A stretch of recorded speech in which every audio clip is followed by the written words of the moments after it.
এক ধরনের মানুষ আছে দেখবেন, তার আবেগের ঠেলায় কয় কি যে থাকার সে এমনিই থাকবো।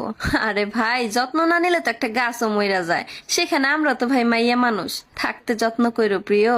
বীজ থেকে যখন একটি চারা গাছের জন্ম হয় তখন কিন্তু কোনো শব্দই হয় না, কিন্তু যখন একটি বড় গাছ ভেঙে পড়ে তখন অনেক জোরে শব্দ হয়। ধ্বংসের শব্দ আছে কিন্তু সৃষ্টি শান্ত, তাই নিঃশব্দে বেড়ে ওঠে সবাইকে চমকে দাও। চিরকাল নরম থাকতে নেই, মাঝে মাঝে শক্ত লোহার মতো হতে হয়, তা না হলে মানুষ তোমাকে নরম ভেবে পা দিয়ে পিষে চলে যাবে। মদ খেয়ে মাতাল মসজিদে ঢুকলে মসজিদ থেকে বের করে দেওয়া হয়, কিন্তু সুদকুরকে মসজিদে গেলে মসজিদের জায়গা করে দেওয়া হয়। এখানে দুজনেই তো হারামকুর। অপমান তো সবাই করতে পারে, কারণ এটার জন্য কোনো যোগ্যতা লাগে না, কিন্তু ভদ্রভাবে কাউকে সম্মান দেখিয়ে কথা বলাটা না সবাই পারে না, কারণ এটা হচ্ছে পারিবারিক শিক্ষা, যেটা সবার মধ্যে থাকে না।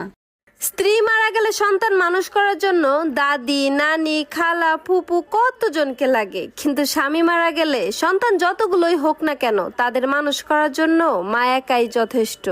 জামাই যদি খারাপ হয় তখন মেয়ের মা বলে, কি করবি মা, ধৈর্য ধরে সংসারটা কর, নিশ্চয়ই তোর কপালেও একদিন সুখ হবে। আর যদি বউটা খারাপ হয় তখন ছেলের মা বলে, বাবা ওরে তালাক দিয়ে দে, তোরে ওর থেকেও ভালো বউ বিয়ে করাবো। সুখে থাকলেও কাউকে বলবেন না, দুঃখে থাকলেও বলবেন না, কারণ সুখে থাকলে মানুষ নজর লাগায়, আর দুঃখে থাকলে মানুষ লবণ ছিটায়। একজন চরিত্রহীন পুরুষের জীবনে যখনই পড়বে দ্বিতীয় নারীর ছায়া, তখনই সে ভুলে যাবে প্রথম নারীর মায়া। আর সেই পুরুষ দুঃখ দিবে, কষ্ট দিবে, আঘাত দিবে, তারপরে অনুশোচনা তো দূরের কথা, উল্টা আপনাকেই দোষী বানিয়ে চলে যাবে। পুরুষ উন্নতি করলে মায়ের দোয়া, কিন্তু অবনতি করলে বউয়ের দোষ। মা ভক্ত হওয়া ভালো, কিন্তু বউ ভক্ত হলে কাপুরুষ। কিছু মানুষ তো বলে, আরে মা মরে গেলে মা কই পাবে, কিন্তু বউ মরে গেলে আরো 10টা বউ পাবে। হ্যাঁ, এটাই হচ্ছে আমাদের সমাজ।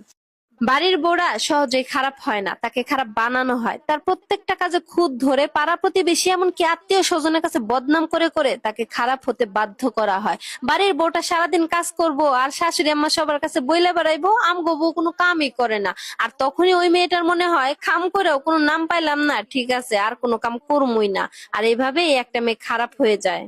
যেই নারীর স্বামী পাল্টানোর ইচ্ছা থাকে, যেই পুরুষের স্ত্রী পাল্টানোর ইচ্ছা থাকে, দয়া করে আপনারা সন্তান নিবেন না, কারণ আপনাদের ডিভোর্সের পর আপনারা দুজনেই জিতে যান, শুধু হেরে যায় সেই নিষ্পাপ সন্তানটা। একজন নারীও স্বামী পায়, একজন পুরুষও বউ পায়, কিন্তু সন্তানটা মা বাবা কোনো কিছুই পায় না। যেখানে সূর্য ডুবে গেলে তোমার ছায়াটাই আর তোমার পাশে থাকে না, সেখানে তুমি ভাবলে কি করে যে স্বার্থ ছাড়া কোনো মানুষ তোমার পাশে থাকবে? আসলে দুনিয়াটাই হচ্ছে স্বার্থের। স্বার্থ আছে যতদিন, আপন মানুষগুলো ঠিক ততদিন। রূপের ঝলক দিয়ে কি লাভ যদি আপনার চরিত্রই ঠিক না থাকে? আর এত আবেগ দিয়েই আপনি কি করবেন? বিবেক যদি ঠিক না থাকে, ঠিক একইভাবে শিক্ষিত হয়েও কোনো লাভ নেই যদি আপনার ভিতরে মনুষ্যত্বই না থাকে। আজ পর্যন্ত কোনো পুরুষ মানুষকে দেখিনি যে তার স্ত্রীর জন্য বাবা মাকে ছেড়ে দিয়েছে, কিন্তু এমন হাজারো নারীকে দেখেছি যে তার স্বামীর জন্য তার বাবা মাকে ত্যাগ করে দিয়েছে। আর আমার এই কথাটা অনেক ভাইয়াদের হয়তো বা খারাপ লাগবে, তবে এটাই সত্যি। আমি কখনোই চাই না যে আমার হাজবেন্ড আমার কথায় উঠুক আর বসুক, কারণ একজন পুরুষ মানুষ হচ্ছে ঘরের খুঁটির মতন, আর সেই খুঁটিটা যখন ঘরের মেয়ে মানুষ হয় তখন ঘর এবং সংসার দুইটাই নড়বড় হয়ে যায়। তাই স্বামীকে গোলাম না বানিয়ে রাজা বানিয়ে রাখুন। একটা মেয়ে সন্তান জন্ম দেওয়ার কষ্টের চাইতে স্বামীর দেওয়া কথার আঘাতে বেশি কষ্ট পায়। আর এজন্যই তো সন্তান জন্ম দেওয়ার সময় মেয়েরা বাঁচার জন্য কাঁদে, আর স্বামীর দেওয়া কথার আঘাতে মেয়েরা মরার জন্য কাঁদে।